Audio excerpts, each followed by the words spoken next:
Yaani kuna vitu vingi vimebadilika. Sasa kama kuna mambo yalikuwa hayajakamilika huko chini, kwa nini utekelezaji ulianza? Kwenye utekelezaji wa mambo yanayohusu ujumla kwa maana ya ushirikishaji, mnaweza mkakubaliana namna ya kuendesha kipindi cha mpito.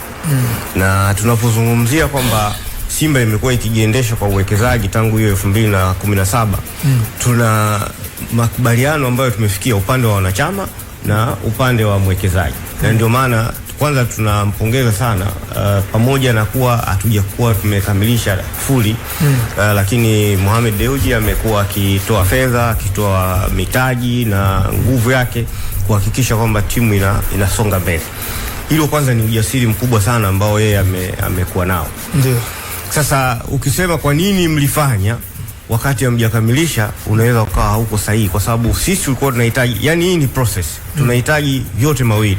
Tunahitaji uwekezaji ukamilike, lakini pia tunahitaji tupige hatua. Na ndio maana hayo ambayo tumekubaliana kimkataba ndio ambayo yameweza kutufikisha hapa. Kwa hiyo ili tuondoke kwenye ule mkataba sasa, tuende kwenye makubaliano rasmi, lazima tufanye marekebisho hayo.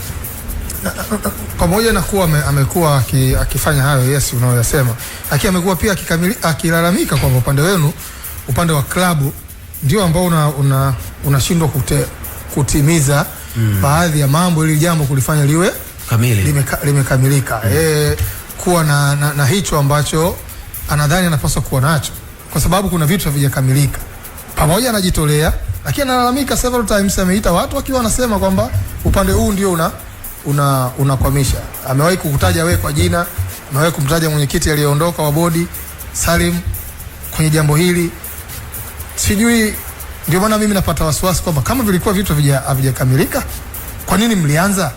Kwa nini kwanza msikamilishe, ili mkianza muanze kwenye kitu ambacho kimekamilika?